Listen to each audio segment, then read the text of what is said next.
Deception. Nobody likes to be deceived. The feeling just leaves a pit in your stomach when it happens. To trust someone and be rewarded in your faithfulness through a shocking, gut-punching betrayal. So if it's such an awful feeling, why do we love recreating it in video games? What's up with that? Why the hell are deception games so fun?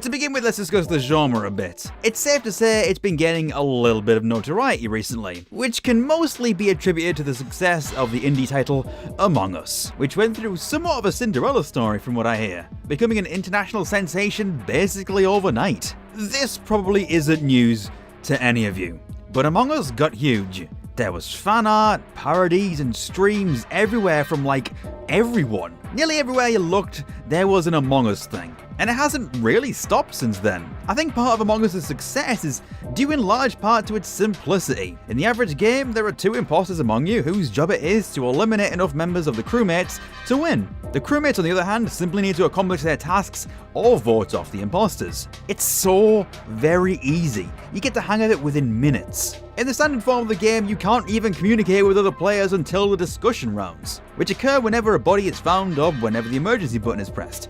There's not really a lot else to it. But the replay value comes from learning how to play your role effectively, and either suss out or lie to your friends. That's where the social aspect comes into it. If you know the kind of people your friends are, you can make educated guesses. This genre is really great for discovering how well you know your friends, and actually, how well some of them can lie, and not even seem one iota suspicious. But I suppose that's what makes it so exciting. There's a real rush to realizing you've been lied to by someone you trusted, or turned into a scapegoat for another person's shenanigans. Because of course, simulating betrayal is much less painful than actual betrayal, and the adrenaline rush is still there. But like I said, I'm sure you've all heard about Among Us, watched thousands of videos of other people playing it to death, and you've probably played it yourself to death too. You may well be tired of it at this point, and I completely understand.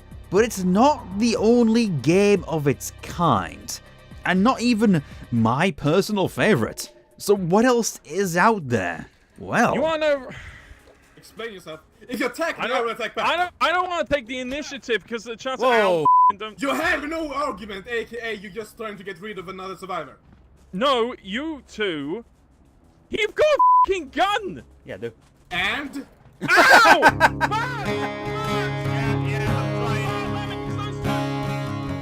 Project Winter is another game I've become very fond of. It's not as popular, but there's a lot to like with this one. It blends the usual deception fare with a survival game, where players need to craft items, stay safe, and survive a harsh winter full of deadly wildlife and extreme temperatures to live long enough to call for an escape vehicle. This is one of those games where teamwork is absolutely essential, and wasting time can and will get you killed in the long run. The kicker, of course, is that about two of you are looking to sabotage the escape efforts and make sure everyone else dies a horrible snowy death. So as you can imagine, this one is much harder. I think as a result, it's perhaps a little bit less accessible than Among Us, which is why it hasn't taken off as much, that and the higher price tag. But if you do like the genre and you want to try something different, I really recommend this one for extra challenge. And not just challenge for the survivors, the traitors need to survive the winters too. A stray bear can do a lot to ruin your evil plans. This might be useful. Oh yeah.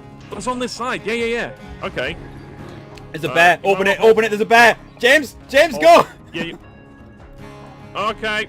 Oh god. Back up. This one has become a mainstay among my friends, and I think the reason why is it really plays into the long game. As a traitor, playing your hand too early can be a mistake, and unlike Among Us, waiting to strike is actually encouraged. Not too much, of course, but still. There's much more subtlety to the sabotage in this one too, stealing necessary items from the community chest or taking away parts for key repairs. The mind games are much more complex, and the betrayals are that much more painful. On the other hand, being the betrayer, much sweeter. Realizing you're in the perfect position to win is just a total rush. Ow!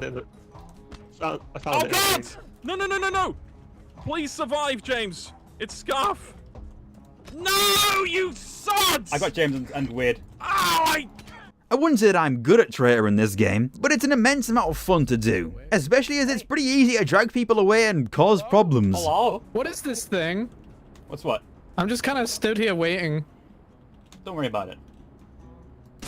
Ah! That's because the voice in this one is based on proximity, as opposed to only during the discussion round. Proximity voice provides something a bit more nerve-wracking, I think. You can only hear people that are near you. And if you're a survivor and the traitors are doing well, things can get eerily quiet. The dawning realization that you're being picked off one by one is enthralling. And then when you do hear a voice in the distance, it makes you all the more paranoid. What if they're the only voice left? And they've been killing everyone else. What if you're the last one they need to kill? So many what ifs run through your brain, and the feeling is addicting. You need to deduce whether or not someone can be trusted, and again, your friends are better liars than you realize. You might even notice that you yourself are a better liar than you realize, which is a feeling I'm not sure how to process.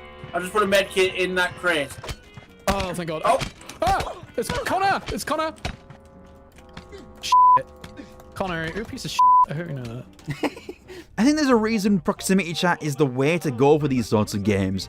It creates an atmosphere of fear and paranoia. You only know what's been going on near you. If someone rushes along and starts talking about how they were attacked, that might be a lie to cover up an attack of their own. For me as well, if I realize I'm one of the last ones left, that means everyone else is watching me and expecting me not to screw up, and I'm not made to handle that kind of pressure. I mean, honestly, as fun as I find these games, I'm really not good at them. Like, on either side of the traitor, non-traitor dichotomy, I'm really not great. If I'm a good guy, I'm way too trusting, and I get picked off pretty quickly. Or I just goof off too much and forget to do the objectives. So my dead friends watch me run around and not do what I'm supposed to do. I'm sorry, friends. My brain is very easily distracted. I mean, I could gather the right resources that we need, but my bonus objective is to break signs. Of course I'm gonna do that. As a traitor, I have kind of the opposite problem. A kind of hyper-awareness of what I need to do, but no confidence in my abilities to pull it off. I'm the kind of traitor who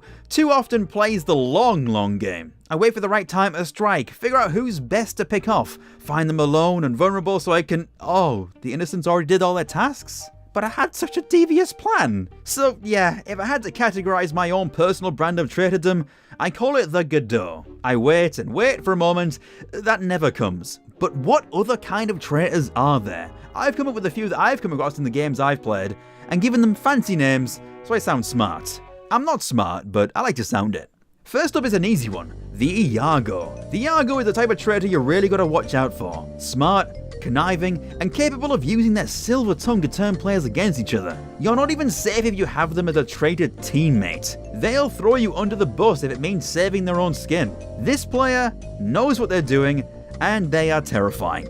Another type of traitor is the silent assassin. You know this one. A player who is typically very quiet in voice chats anyway, so their poker face in discussions is second to none. They'll kill without remorse, and if there are no witnesses, you'll have nobody to pin it on, because they don't speak enough to get flustered by accusations.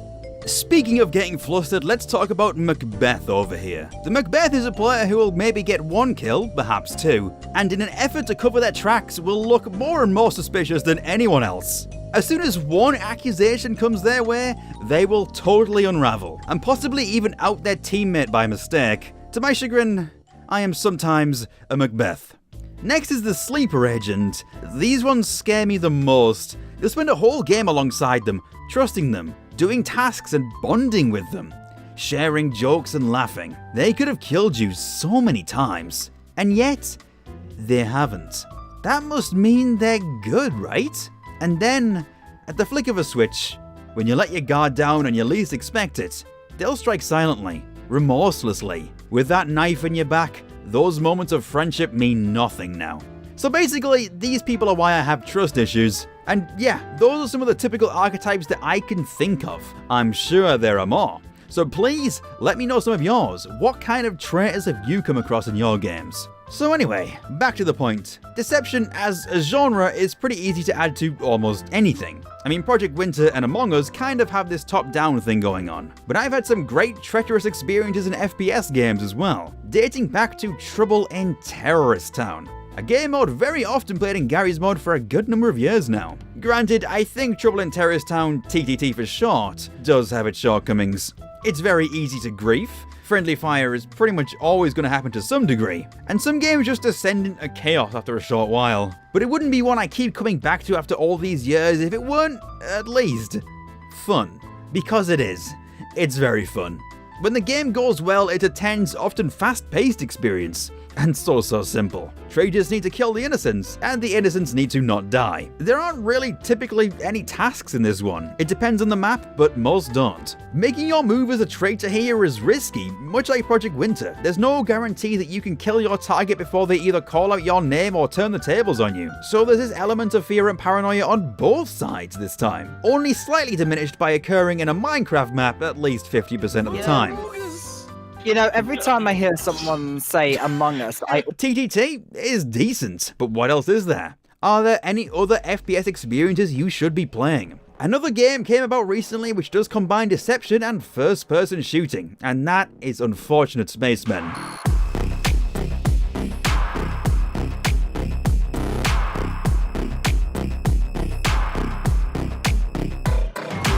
Developed by Zag, published by New Blood, and lovingly dubbed Among Us with Guns by Dave Oshry. I mean, that's kind of what it is, but I feel that actually doesn't do the game justice. Unfortunate Spacemen kind of takes the premise of The Thing and lets you play it out, to a degree. Mostly minus the dog murder and biting rib cages and whatever this is. Actually, maybe The Thing isn't the best comparison. What's important here is that there's a shape-shifting monster among you, posing as a human. They've got their own set of abilities, like burrowing into the ground for an ambush, or laying eggs that create facehuggers. Which, by the way, need to be shut off very quickly. There's nothing quite like hearing a friend panic when their face is pounced. Oh, I very much adore this game. Oh, yeah, and this one is also a proximity game, of course, which, in the dark halls of a spaceship, or the quiet of an undersea base, is vastly more eerie. This is a game I've been following for a while now, and with every growing patch, I'm enjoying the game more and more. There's only ever one monster in this game, even in larger games, which might sound pretty difficult at first, but the balance has been tweaked over time, so the monster can take on big groups if they know what they're doing. The way a typical round goes is one person is selected to be the monster, and you can either opt in or be chosen randomly. Then the crewmates are given an alias of some colour, like orange, or razzmatazz, or vomit, and they're off to do some tasks. The tasks are universal here. Everyone has the same stuff to do. Clearing up debris on a landing pad, enabling uplinks, and sending research samples into space using these explosive launching pods. Just don't get inside one. You will die. You can also push people into them, which is a delightfully efficient way to get kills as a monster.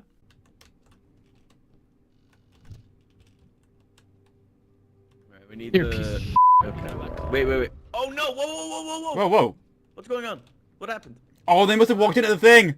The monster needs to pick off the spacemen, and it's a more powerful beast than you think. It kind of has to be when it's the only one of its kind. It can use vents to move around, disable communications or colours, even steal weapons before the others get their hands on them. And once again, the fear kind of goes both ways on this one. I think that's a good component for a deception game. You don't have any allies as the monster. If you're not careful, you can die really easily. And if the finger is pointed at you during the tribunal, you'll suffer some debuffs too. Oh yeah, the Tribunal. This is a bit of a late addition to the game. It wasn't there when I started playing it. I mean, when I started playing it, you had to pay for the game. But it generally does the job of the Among Us discussion round on a much smaller scale, and to a lesser effect. Yeah, you can debuff someone with it, but a wily monster can work around that. Even a group of 3 people working together who know you're the monster can be picked off if you play smart enough. I love the challenge and learning curve of this one. This is a really good deception game if you want a bit more complexity going on. If I could make a sliding scale of complexity in deception games, you'd probably have Among Us at one end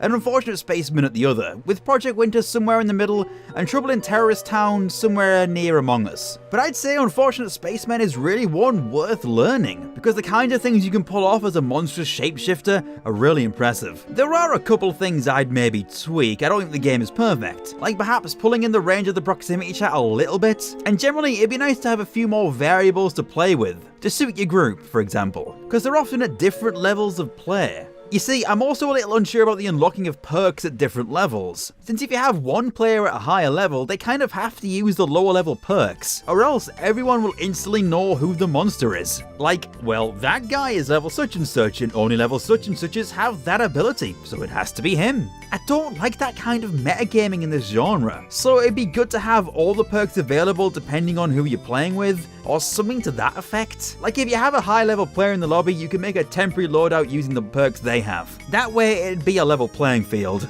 Unfortunate Spacemen probably has a little bit of a way to go yet, but what is currently there is absolutely solid, and the current iteration is probably the best it's ever been, and it's free. The game is monetized through in-game cosmetics, and that's all. At this point in time, there are no loot boxes or anything like that either. I hope it stays that way. It's good, wholesome, friend-eating fun, and it's wrapped up in a delightful sci-fi package. And here I go shilling for New Blood again, and Dave Oshray doesn't even follow me on Twitter.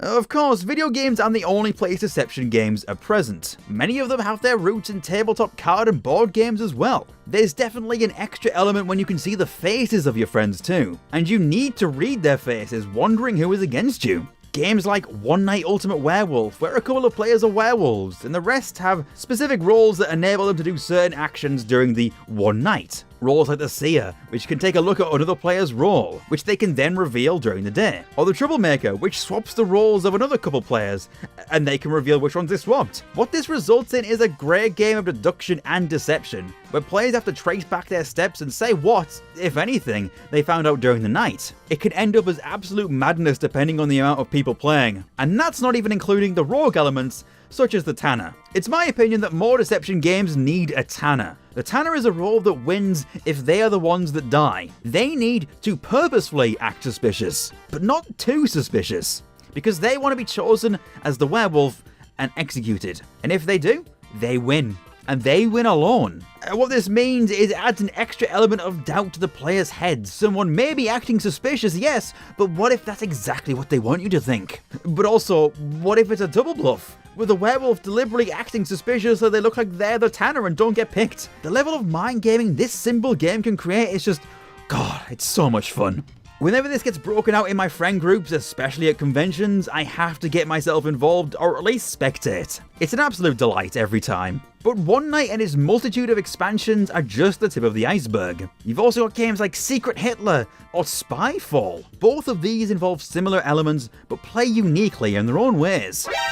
Honestly, if you've grown to love deception games due to Among Us or anything else, consider picking up one of these physical games. At least when the pandemic is over, maybe. It's a whole new experience, and you'll be laughing at the things that go wrong or shocked at how well a friend lies, especially when you can see their face. That's the core of the deception game for me. It's just fascinating to see how well people you know can play these roles and trick you. It's a rush of energy and adrenaline without actually being stabbed in the back, which, from what I can hear, can be a drag. Let me know what your favourite deception games are, and why you love them. I've gotten so much out of this genre over the years, and I'm glad to see it picking up popularity in recent times. Long may deception reign. Trust no one. Kill your friends. It's really Amogus. It's Amogus. Amogus. It's him. It's Amogus. It's a bogus.